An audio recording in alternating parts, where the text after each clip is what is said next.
Good day everyone, I am Anjami Sidinopol and today I will be tackling all the sectoral movements in line with the social movements and its impact.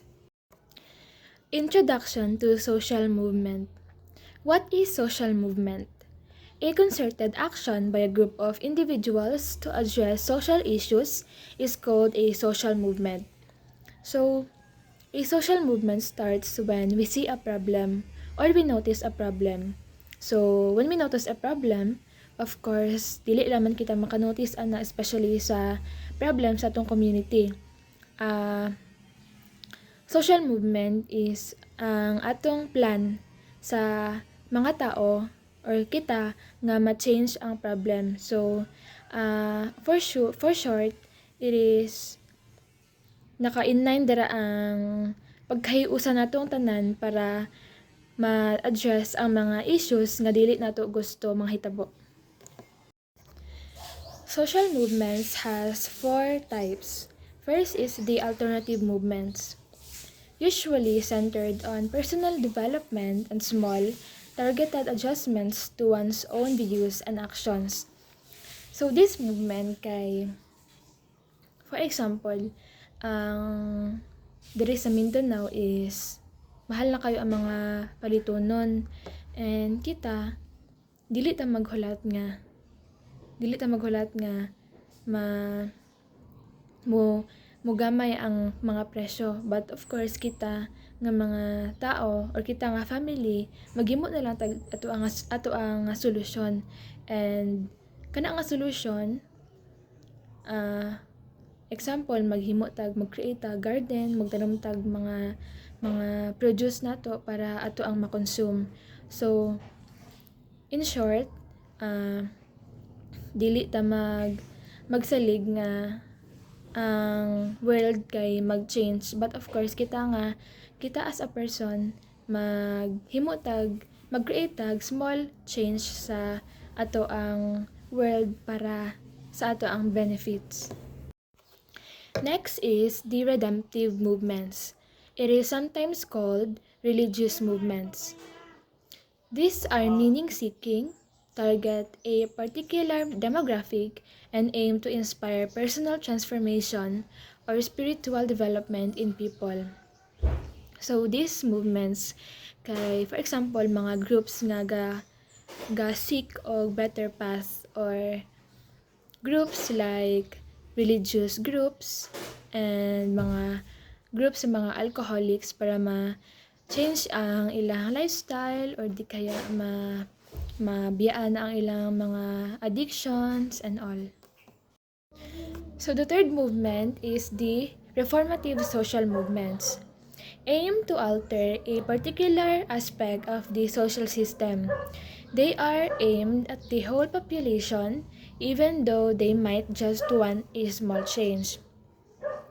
So, reformative social movements aim to reform something, not to tear it down. For example, sa school, kay sa mga school na to, for example, dili ta ganahan sa ilang mga baligya kay dili siya healthy, makadaot siya sa lawas. And kita nga group magreklamo ta and gusto na to ma-change siya into something healthier. And dili na to aim nga walaon ang mga school lunches, but gusto lang nato siya maging better for everyone.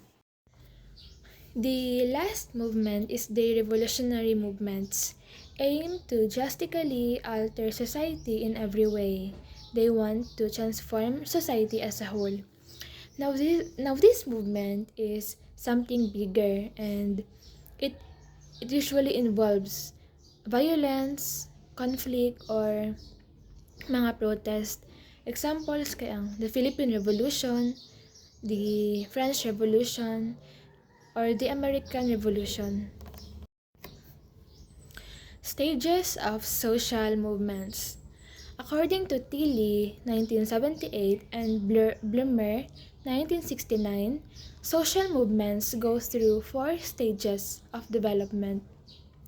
In the preliminary stage, leaders start to emerge when people realize there is a problem. So, tama tong giingon ako gaina nga kita sa community, maka-notice ta nga na ay problem sa mga certain nga mga sectors. And then, there is the coalescence stage, when people band together and organize to spread the word about the problem. So, when we notice a problem, of course, iingon nato na sa atong mga friends, sa atong mga kaila, para ma-address ang problem. So, iingon nato nga, huy, kabalo mo ana, nga ang mga pamaliton karon kay mahal na kaayo, and kana ang mga spreading sa mga word or sa mga information about ana mag-lead na siya sa ato ang cooperation para masugdan og plan nga paano ma-address ang kanang problem. So at the institutionalization stage, the movement is an established organization, usually with paid staff, and no longer needs grassroots volunteerism. A movement enters the decline stage when people stop caring about the subject, or it succeeds in bringing about the change it aimed for when people switch to a new movement. Impact of social movements. Social movements drive social change, amplifying debates and participation through activism, media, and networking globally and locally. Social movements are central to achieving social change. So dili man ta mag-voice out sa atong anger or sa ato ang mga bagay nga dili ta ganahan no kung dili na mismo makaapekto sa ato ang adlaw-adlaw nga kinabuhi. So social movements, if ma-adjust na siya tarong sa ato ang government, kay mag-lead na siya nga ma-empower ang mga individuals and mag-create og mas better nga life sa ato . So the reason why social movements happen, it is because it arises from grievances about inequality, injustice, and power, seeking to challenge systems. Now let's move on to sectoral movements. The relative change in the regional gross value added in the primary, secondary, and tertiary sectors is known as sectoral movement. This is according to Kubis 2005. So based on income levels and economic activities, industries are divided into primary, secondary, and tertiary sectors. So the primary sector or the agricultural sector main focus of this is the extractor of natural resources or raw materials from the terrain. For example, kay ang forestry, mining, and fishing. The secondary sector naman is the industrial sector. So manufacturing is the focus of this sector of industry. This would entail obtaining the raw materials into new goods. For example, kay mga textile production or mga electronics. And lastly is the tertiary sector or the service sector.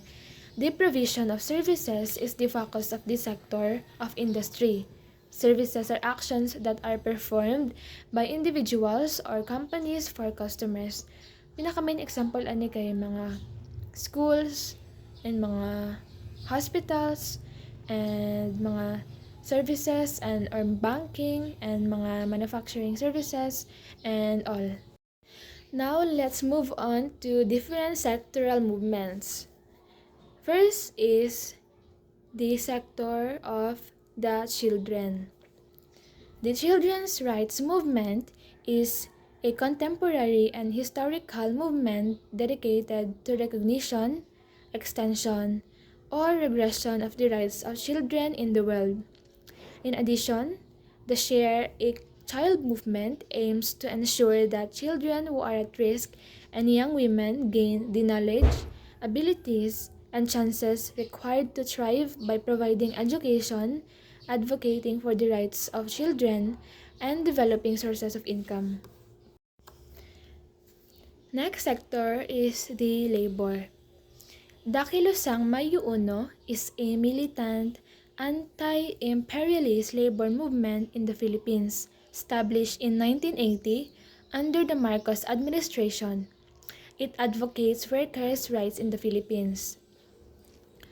So, ang mga kilusang mayuon no kay naga-advocate sila because kay during the martial law sila ang pinaka naapektuhan ani nga movement because gamay kayo ilang sweldo and dili makatarungan ang treatment sa ilaha sa ilang mga amo. And the next is the Federation of Free Workers of the FFW was established in 1950 in the Philippines to support labor concerns, advocating for pay increases and labor contractualization, and enabling employees to organize unions. So this movement is very important because katumagong panahon ni Marcos, dili makatarungan ang treatment sa ilaha and with their work nga sobra ka hago ba tagaan lang sila o gamay nga mga sahod. Syempre dili nila maiwasan nga maghimo og movement para ma-change or para ma-improve ang treatment sa ilaha. So, another is di Kilusang Magbubukid ng Pilipinas or KMP. This was established in 1985 as a democratic and militant movement for landless peasants, small farmers, farm laborers, rural youth, and women.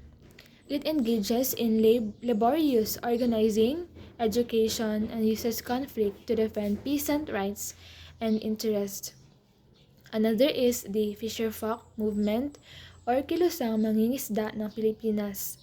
It aims to stop harmful fish trade, promote sustainable fishing practices, and strengthen unity among the Filipino fishing community. So, in the sector of urban poor, so timeline siya no, in 1972, in India, the Self-Employed Women's Association or SEWA empowers women for stability and independence. In 1988 naman kay the Asian Coalition for Housing Rights or CHR promotes inclusive urban development across Asia. So in 1933, the Latin American and Caribbean Network or Red Lacquer or LACRE advocates for fair compensation and improvements. During the 1996, the SHAC or Slum Dwellers International or SDI empowers slum dwellers for inclusive urban progress. And lastly, in 1997, Women in Informal Employment, Globalizing and Organizing or the WIGO empowers informal women workers globally. So these following movements aims to address problems in different sectors located in urban areas. Next sector is the overseas Filipinos, which contributes highly to the Philippine economy. So the government's focus on the rights of domestic workers and those with protective laws have played a key role in creating global standards through the Domestic Workers Convention. So grassroots movements have worked hard to support domestic workers. The rights of domestic workers are important in discussions and negotiations, leading to better protections for them. So right now, dili naman nato maingon no nga ang mga overseas Filipino workers kay ginapabayaan na unlike dati. So karon daghan na sila mga agency nga ga-support og maayo sa ilaha because ang OFWs kay naga-contribute na sila sa Philippines because of their remittances. So dili pwede nga pabayaan lang sila sa government nato no kay of course daghan sila ma-contribute sa tua and kung mapabayaan na sila of course mag-drop ang ato ang GDP. Next sector is the indigenous people. The indigenous peoples movement unites communities to raise awareness and protect their rights globally. Headed by indigenous peoples, they have achieved significant strides in recent decades and protected the intellectual properties rights, land, and social standing community. So, the indigenous people, sila ang mga, of course, familiar naman taan ang mga indigenous people, mga nakatira sa mga exclusive na mga lugar nga dili pwede adtuan sa uban. And ang mga indigenous people, 'di ba? Maingon na to nga dili kayo sila fully aware or educated about sa ilahang rights. So, over time daghan na og mga indigenous people, which is maka-proud kay daghan na ang mga indigenous people nga nakamag-eskwela and nag-aim sila na maghimo og mga organizations or ang uban gani naghadagan pa sa politics para ma-represent ang ilahang group na dili lang sila dapat ani-anion kay of course sila pareha lang pud sila sa tua nga mga tao and dapat dili pud sila itapak-tapakan lang. So in conclusion, social movements serve as a means of opposition that can lead to social transformations and frequently involve non-violent demonstrations that confront existing power structures to foster a more just society. This is according to Williams and Houghton 2023. So through this, we can achieve social justice and empowerment of the community. So that's all, everyone. Thank you for listening, and we'll see you again next time. Bye-bye.